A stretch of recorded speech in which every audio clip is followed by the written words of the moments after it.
Another day, another day. So far with Rex, we got the radiator in there. I know I could do a lot better with these brackets, but I might see what I can do with those. But it's in there right now. Got some ground wire. It's about 4 gauge. One there. A ground strap down there. What else have I done? Got the header on.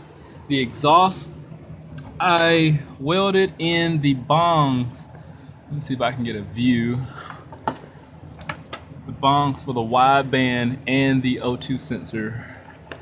They're tucked down the back down there. I don't think I'm gonna be able to get back there. So the downpipe's on. There you go, sitting in the back down there. So you can see look at the exhaust, see the plug in one, and then there's a opening or a bong for the O2. So I don't know, it was kind of, I was thinking about I was staggering them, getting one offset, but because the two are right behind each other, now the initial reading is going to be from the primary sensor from the car. The second one is going to be for the wideband, and I did it like that because, for space reasons, and I didn't want to have it caught to the side and then something hit the wideband sensor and pull and knock it out because of, debris in the road. But I'm thinking it should still get a good reading, even though there's going to be some like a trailing, like a gap there with the airflow, like drafting in a way.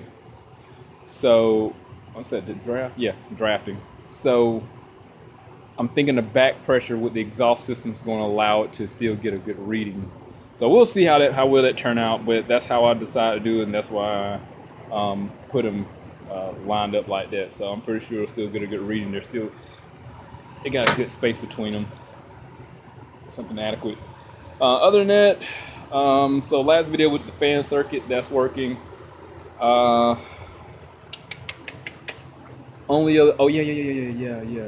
We have now the OBD 1 conversion for the distributor.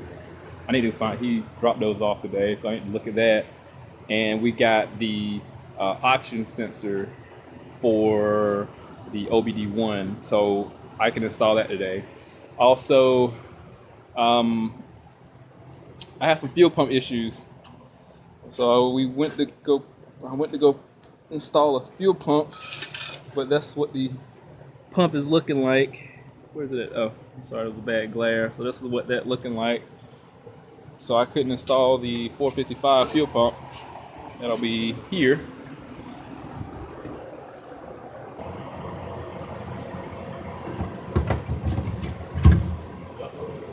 Brake. Oh no. Thought I broke the gasket out of it. Oh wow. Oh gosh. Damn it, man. I did not want to see that. Oh man, I didn't want to see that. Oh. I can't win, man. I can't win. Oh gosh. I can't win today. I give up. I really do. Oh my gosh, that looks fucking horrible. Damn, man.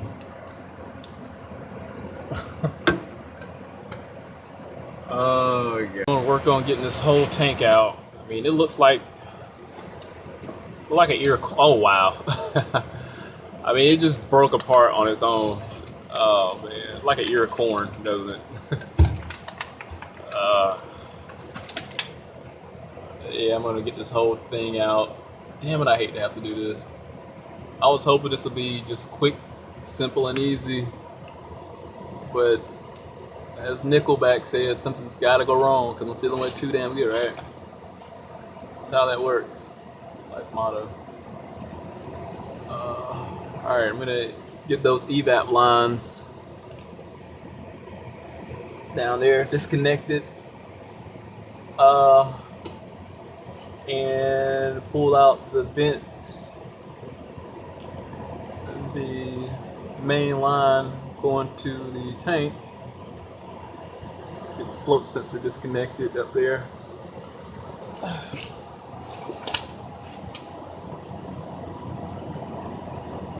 Dump that rust out.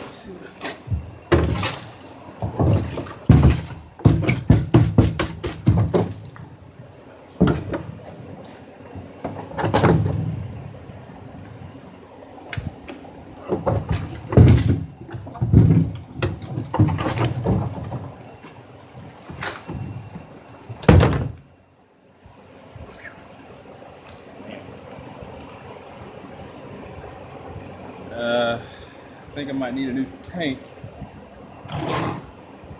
Honestly, it's got holes in it anyway. Look at the side of it right there. It's fine, sorta. This one didn't. At least it. Well, I don't know. I can't even be optimistic right now. So whatever happened, happened. Need a tank. Let's take a look at the fuel pump. This is what we're looking at here. I don't understand how like got this bad though, man. Let's been sitting for years with water in it. You know, I tried to supply power to the pump. I mean, it's kind of explained why it didn't work.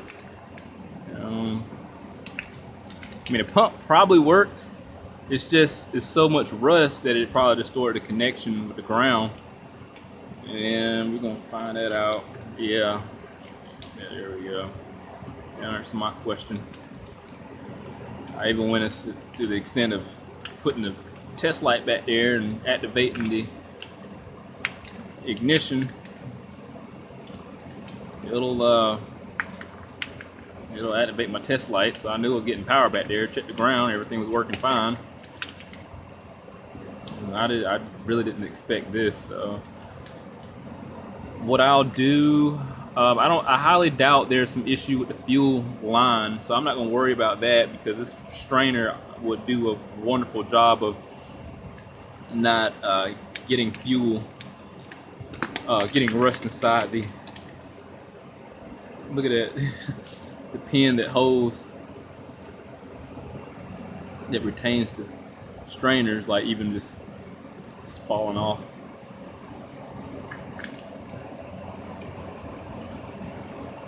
It's crazy, man. I've never seen this before this bad.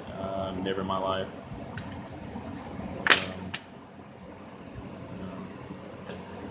Shit happens, right? Okay.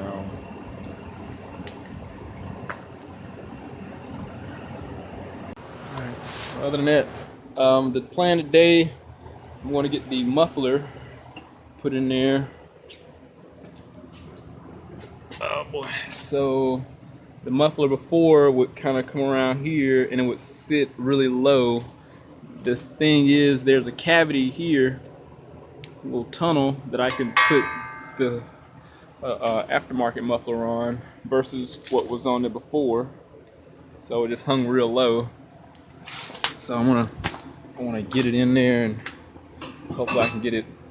I'm gonna try to get that rolled out too, but get the muffler tucked up to where it's it has a little more ground clearance. So that's the plan. So I'm gonna work on that, and if I have time, I want to go ahead and get the OBD1 wires for the O2 sensor, because like I was saying in a previous video where I was incorrect, that the additional wiring for the sensor here. Oh boy. So the wiring right here. So there, I thought they went to the radio, but when I looked better at the wiring harness, all of them were these were speaker wires. So it came off of eBay, if I recall properly, got it from. So, and it's just generic wiring. So there's no specific color code, but what I can do, I'll find out which ones go to the heating circuit, or I can just look at that video my customer sent me and put the link in the description about how to wire this. But it was, I don't know who to blame. I want to say it's my fault because, you know, I didn't know, but it logically didn't make sense for OBD1 one system to operate with the OBDO when the OBDO didn't have a heating circuit. But I'm like, well, maybe it just take off a signal. I don't know. But either way, get that wired up. So just to keep this video really short, I'll just show the end result of my muffler, the muffler being installed, and I'll show a little bit of the wiring for the OBD1 conversion for the O2 sensor. So it's about an hour later. I got the muffler in there, so it's relaxed. It's not hitting a control arm or anything. The only thing left I gotta do is put a hanger up top, and I'll work on doing that. How I decided to construct the bracket. So when I get it lifted up there, it'll sit a lot better off that control arm, even though nothing's hitting now. So I'll work on that later.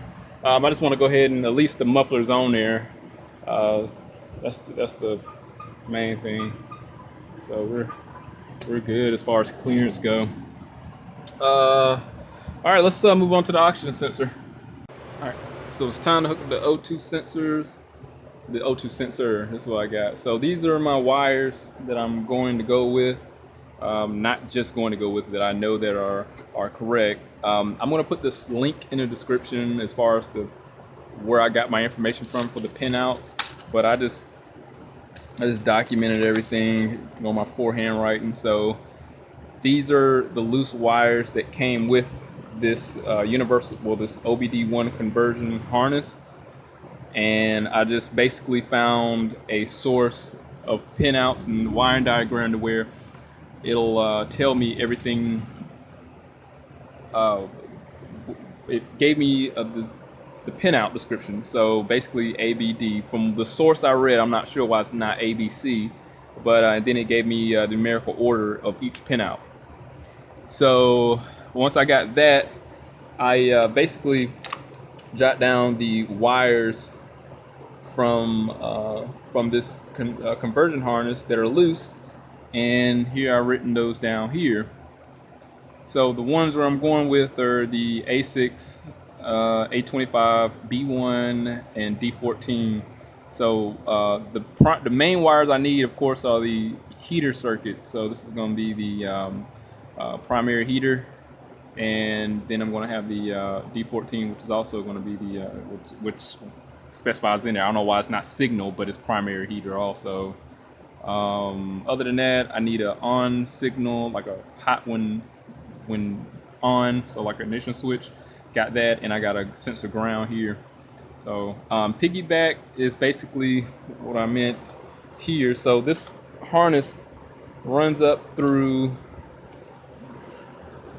and it is basically piggybacked off another wire. So that's why I put piggybacking on some of those. But I don't know if you want to take this unless you can read my handwriting. So a lot of these are like grade. It's a pressure switch. This is the universal color code here. So you can ignore that. I'm not sure if they're going to be the same when you if someone was to get the OBD1 conversion for this vehicle. But you know, the VTEC pressure switch, service check signal, knock sensor. You know, so I guess if anything additional that I'm utilizing, then I could hook those up. But at the moment, we're going with the oxygen sensor here because everything seemed to bolt right up. So I don't know if there's anything else. How I know these are the wires I need, I didn't cut the harness completely off. I kept the main connectors going to it just in case, and I cut about a foot of wire off from the original main harness that came with the car, the donor car. So I kept those, and when I looked up the wiring diagram, I made sure we got the right PCM and the right color coding. So like I said, I'll put the link in the description there if you decide to utilize that resource. But other than that, yeah, it takes some general knowledge to understand how an O2 sensor works. I'm a little familiar with that. But other than that, how did I also find out that Well, I have wires here from the harness and wires here from the PCM. So how do I know that they correspond? Well, primarily because of the color and the purpose they serve. So what I did also, since I found my primary wires, was let's see here. So we got the A6, which is the blue on the universal. I'm just going to eliminate the confusion. So we got A6 and D14. I wrote it down here. So my A6 was the orange and black right here. And I do have the sensor hooked up, obviously. So I got my A6. I have my D14, which is white, here. All right, now I got them. This is my D14. I got it written down. And the remainder, of course, I was able to look at that wiring diagram and then match the corresponding wire. So battery positive on Hondas is usually going to be the white and yellow and black, and the ground is going to be the white and green. All right, so I had a phone call, so I can't remember where I was, but I got the wires are. I have my wires in place that I'm going to utilize, and I matched the corresponding wires based off the color coding, and the diagram that I got was true, and the pinouts was also accurate with the corresponding information I got from the internet. So everything matched up. The pinouts, it was pretty much common sense, I would hope. I know wiring can be very tedious, but you just work with one thing at a time. If you doubt yourself, then like I had a backup resource, was this color coding on this main connector going to the PCM and the wiring diagram. So I'm going to shut up and I'm going to go ahead and get the wires ran through the firewall, get the oxygen sensor soldered up, and should be good to go. Here we are inside the car. So I'm about to run my wires through. I got a hanger coming out through where the main harness is going to the engine bay, and I'm going to pull this right on through. So let's get that. Oxygen sensor is wired in there. Let me point it out to you. I mean, you have to look at my other wiring videos to see how I do my wiring, but here is where it's going to the vehicle, and here is, let me see, it's going from the firewall out through here, and it's all the way down, and here is the end result here. So it looks pretty factory. Looks pretty good. So it's back there. I'll get the new O2 sensor installed some point in time when I have to go back under there and finish hooking up the exhaust. So other than that, I think I got a little bit done today. It was pretty productive.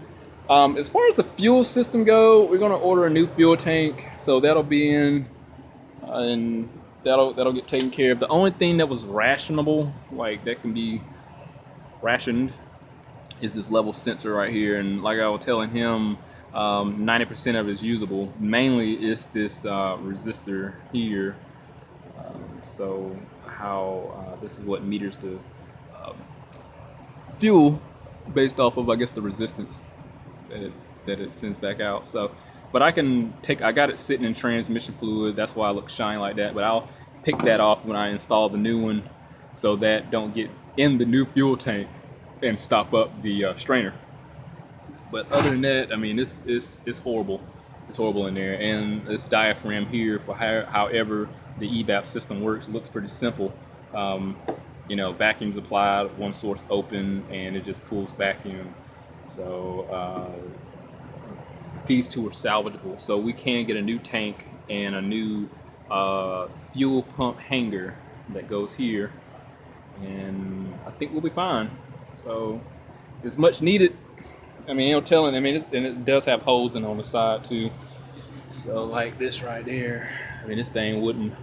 I mean, it was horrible. So it was gonna need a fuel pump anyway. Like I said, when I diagnosed it, didn't have any fuel. So this is where we are now. Other than that, I'm gonna, like I said, I'm gonna put the link in the description with the site that I got the pinout information. And whoever decides to look at this video, if one of my 100,000 subscribers decide to just hey, I want to do a swap too, they can get the information out. Other than that, let's see here. We have the conversion for the distributor here, and we'll put that in at some point in time in the future. Let's see this muffler. I think I showed the muffler already. So that's sitting in the back. So I just got to get a hanger for the front here, and it'll rest like it's supposed to. You wouldn't hit any control arm. So it's resting now because there's a hanger in the back there. But once I get the hanger to support the muffler a lot better, it'll work out a lot better for me.